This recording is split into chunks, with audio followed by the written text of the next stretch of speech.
خدا کی قسم فلاں شخص مومن نہیں ہے، خدا کی قسم وہ مومن نہیں ہے، خدا کی قسم وہ مومن نہیں ہے۔ صحابہ کانپ گئے، لرز گئے، پوچھا من یا رسول اللہ، حضور کس کے بارے میں ارشاد فرما رہے ہیں؟ جواب سنیے، غور سے سنیے۔ فلاں شخص الذی لا یامن جوارہ بوائقہ، وہ شخص کہ جس کی ایذا رسانی سے اس کا پڑوسی چین میں نہیں ہے۔ کسی گناہ کبیرہ کا ذکر یہاں نہیں ہوا ہے، زنا کا نہیں ہے، چوری کا نہیں ہے، ڈاکے کا نہیں ہے، شرک کا نہیں ہے۔ کس چیز کا؟ ایک انسان کج خلق ہے، بد خلق ہے، اس کی ایذا رسانی ہے، پڑوسی کو تنگ کرتا ہے، پریشان کیے رکھتا ہے، پڑوسی خائف رہتا ہے، پتہ نہیں کس وقت کیا گزرے گی، تو وہ شخص مومن نہیں ہے، نہیں ہے، نہیں ہے، خدا کی قسم مومن نہیں ہے، خدا کی قسم مومن نہیں ہے، خدا کی قسم مومن نہیں ہے۔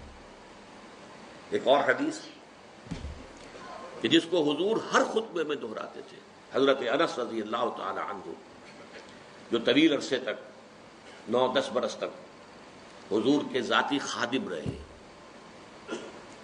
وہ یہ گواہی دیتے ہیں۔ انس رضی اللہ تعالی عنہ فرماتے قلما خطبنا رسول اللہ صلی اللہ علیہ وسلم الا قال، شاذ ہی کبھی ایسا ہوا ہوگا کہ اللہ کے رسول صلی اللہ علیہ وسلم نے فرمایا ہو، ہمیں خطبہ دیا ہو اور یہ الفاظ اس خطبے میں شامل نہ ہو۔ وہ کون سے الفاظ؟ لا ایمان لمن لا امانت لہ ولا دین لمن لا عہد لہ، جس شخص میں امانت داری کا وصف نہیں ہے اس کا کوئی ایمان نہیں، اور جس شخص میں ایفائے عہد کا مادہ نہیں ہے اس کا کوئی دین نہیں۔ کتنے کیٹیگوریکل ہیں یہ۔ تو ایمان اصل میں ایک ایمان قانونی ہے، اقرار باللسان، اس ایمان کی بات ہم یہ نہیں کر رہے۔ یہ تو جب پھر ہمارا جو ہے اس منتخب نصاب کا دوسرا حصہ آئے گا وہ ایمانیات کے مباحث پر ہوگا، اس کے شروع میں پھر ہم ایمان کے بارے میں باتیں کریں گے۔ ایمان کسے کہتے ہیں، ایمان کی حقیقت کیا ہے، ایمان کی اقسام کیا ہے، ایمان کے درجے کیا ہے، اور پھر یہ کہ وہ حصے پڑھیں گے قرآن کے جس میں ایمان کا سنتھیسس، ایمان کے لیے استدلال کس طور سے قرآن مجید ایمان کی دعوت دیتا ہے۔ اس وقت تو جو ہم سرسری بات کر رہے ہیں کہ ایک قانونی ایمان ہے اقرار باللسان، کوئی ہندو، کوئی سکھ، پارسی، عیسائی ابھی کہے اشہد ان لا الہ الا اللہ و اشہد ان محمد رسول اللہ، وہ مسلمان ہو گیا۔ اقرار باللسان کا تعلق اسلام سے ہے، تصدیق بالقلب کا تعلق دل سے ہے، وہ ہے اصل ایمان۔ اور جب دل میں ایمان پیدا ہو جائے، یقین کی کیفیت ہو جائے، پرسنل کنوکشن ہو جائے، تو انسان کے اعمال جو ہے وہ قلب کے تابع ہوتے ہیں۔ حضور نے فرمایا الا فی الجسد مضغۃ اذا صلح صلح الجسد كلہ واذا فسدت فسد الجسد كلہ الا وہی القلب، آگاہ ہو جاؤ، انسان کے جسم میں ایک لوتھڑا ایسا ہے، اگر وہ درست ہو سارا جسم درست ہو جائے گا، اگر اس میں فساد ہو سارا جسم میں فساد ہو جائے گا۔ اور آگاہ ہو جاؤ وہ دل ہے، دل میں یقین آ جائے، ایمان آ جائے، پھر عمل درست ہو جائے۔ اسی طرح حضور نے فرمایا، جیسے میں نے کہا تھا وہ تو ایک تھی کج خلقی، صرف گناہ کبیرہ پر بھی کہا لا یزنی الزانی حین یزنی وہو مومن ولا یسرق السارق حین یسرق وہو مومن ولا یشرب الخمر حین یشرب وہو مومن۔ کوئی زانی حالت ایمان میں زنا نہیں کر سکتا، کیسے ممکن ہے؟ ایمان بھی دل میں ہو اور زنا بھی ہو رہا ہو۔ کوئی چور حالت ایمان میں چوری نہیں کر سکتا، کیسے ممکن ہے؟ دل میں ایمان ہو، وہ ایمان دھیلے کا نہیں پھر۔ اور کوئی چور حالت ایمان میں چوری نہیں کرتا، کوئی شرابی حالت ایمان میں شراب نہیں پیتا۔ ایمان حقیقی نہیں ہوتا، ایمان قانونی ہے، مسلمان تو وہ رہے گا۔ چور بھی مسلمان ہے، زانی بھی مسلمان ہے، شرابی بھی مسلمان ہے۔ آپ حد جاری کیجئے، چور کا ہاتھ کاٹ دیجئے، جو چاہے کرے، لیکن وہ مسلمان رہے گا۔ قانونی اسلام اور ہے، قانونی ایمان ایک حقیقی ایمان ہے جو دل کے اندر راسخ اور جاوید ہو جائے، اگر وہ ہوگا تو عمل درست ہو جائے گا۔ اب نوٹ کیجئے عمل کے لیے لفظ جو آیا ہے، جیسے میں نے عرض کیا دہر اور عصر، عربی زبان کا ایک لفظ ہے فعل، ایک ہے عمل۔ انسان سے جو بھی حرکت سرزد ہو رہی ہو، خواہ وہ بالارادہ ہو، غیر ارادی طور پر ہو، خواہ وہ بڑی سہولت سے ہو جاتی ہو، خواہ اس میں مشقت آتی ہو، تکلیف جھیلنی پڑے، وہ فعل ہے۔ لیکن عمل کہتے ہیں مشقت طلب کام کو، محنت طلب بالارادہ عمل۔ اس لیے عاملۃ ناصبہ سورۃ الغاشیہ میں آیا ہے وجوہ یومئذ خاشعۃ عاملۃ ناصبہ، تھکے ہوئے ہوں گے، مشقت زدہ ہوں گے چہرے، جیسے کوئی آدمی تھک ہار کر کھڑا ہو، ایسے کھڑے ہوں گے قیامت کے دن۔ تو عاملہ وہ ہے کہ جو تھکا ہوا ہو، تھکا ماندہ انسان۔ تو عمل وہ کام ہے جو مشقت طلب ہو، محنت طلب ہو، ارادے کے ساتھ کیا جائے، آپ کا فری چوائس ہو اس کے اندر۔ صالحات نیکیاں، اب اس لفظ کو بھی حقیقت کو سمجھیے، صالح کس کو کہتے ہیں؟ جس میں صلاحیت ہو۔ صلاحیت کا لفظ اسی سے ہے نا، من صلح، جس میں صلاحیت ہے۔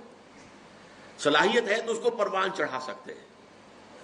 اعمال صالحہ وہ ہیں جو انسانی شخصیت کے اندر ترفع پیدا کرتے ہیں، انسانی شخصیت کے اندر ترقی پیدا کرتے ہیں، اس کی روحانی اخلاقی ترفع، اس کی بلندی، وہ افعال، وہ اعمال، وہ بالارادہ کیے جانے والے عمل، وہ تھکا دینے والی مشقت، جس سے انسان روحانی طور پر بلندی حاصل کرے، اخلاقی اعتبار سے ترفع حاصل کرے، وہ اس مقام کو حاصل کرنے جس مقام پر اللہ نے اسے پیدا کیا۔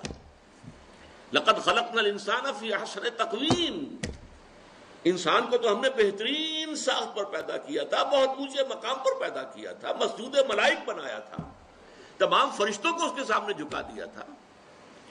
فسجد الملائکۃ کلھم اجمعون، لیکن پھر وہ گرتا ہے، ثم رددناہ اسفل سافلین، وہ پھر نچلوں میں سب سے نیچے۔ الا الذین آمنوا وعملوا الصالحات، اس پستی سے ابھرنے کے لیے پہاڑ سے آپ کو نیچے گرا دیا گیا، پہاڑ پر چڑھنے کے لیے آپ کو مشقت کرنی ہوگی، چڑھنا ہوگا۔ وہ چڑھائی ہے ایمان اور عمل صالح کی چڑھائی، تاکہ آپ اپنے اس اصل مقام کو حاصل کر لیں جس پر اللہ نے آپ کو پیدا کیا۔ حیوانیت کی سطح میں اگر گر گئے تھے تو اس حیوانیت کی سطح سے ابھر کر دوبارہ انسانی مقام کے اوپر آنا، شرف انسانیت کو دوبارہ حاصل کرنا، یہ ہے وہ محنت، یہ ہے وہ مشقت۔ اس کے لیے اللہ تعالیٰ نے ہمیں ہدایات دی ہیں، وہ کون سے اعمال ہیں، وہ کون سے افعال ہیں، کیا کرنے سے تمہاری شخصیت جو ہے وہ نشو و نما پائے گی، تمہاری سیرت میں نکھار پیدا ہوگا، تمہیں روحانی طور پر ترفع حاصل ہوگا، وہ ہے عامل الصالحات وتواصوا بالحق۔ اب یہاں عرض کر دوں میں، تواصو باب تفاعل ہے، تفاعل کے اندر دو چیزیں پیدا ہو جاتی ہیں اس باب میں، ایک تو باہم مل جل کر کوئی کام کرنا، اور نمبر دو اس میں مبالغہ، بہت شدت سے پوری طاقت سے کسی کام کو کرنا۔ حق کسے کہتے ہیں؟ حق کے چار معنی عربی زبان میں، جو شے فی الوقت فی الواقع موجود ہو وہ حق ہے، اور جو نظر تو آئے لیکن نہ ہو وہ باطل ہے۔ سراب ہے، نظر آ رہا ہے پانی ہے نہیں، وہ باطل ہے۔ حق وہ ہے جو موجود ہو، اور وہ شے کہ جو نظر آئے اور ہو نہ، وہ باطل ہے۔ حق ہر وہ شے ہے جو اخلاقاً ثابت ہو، یہ والدین کے حقوق ہیں، یہ پڑوسی کے حقوق اخلاقاً۔ حق ہر وہ شے ہے جو عقلاً مسلم ہو، عقل اس کا تقاضا کر رہی ہے، لازماً اس کو ہونا چاہیے۔ حق ہر وہ شے ہے جو نتیجہ خیز ہو، باطل وہ شے ہے جس کا کوئی نتیجہ نہیں، کچھ حاصل نہیں۔ یہ چار معنی میں حق لیجئے تو کس قدر وسعت ہو جائے گی تواصی کی۔ اور باہم ایک دوسرے کو کرنے کا مطلب کیا ہے؟ ایک اجتماعی زندگی وجود میں آنی چاہیے۔ یہ ایمان اور عمل والے جو ہیں مل جل کر ایک اجتماعیت وجود میں لائیں، یہ اجتماعیت ایک دوسرے کو سہارا دیتے ہوئے آگے بڑھے۔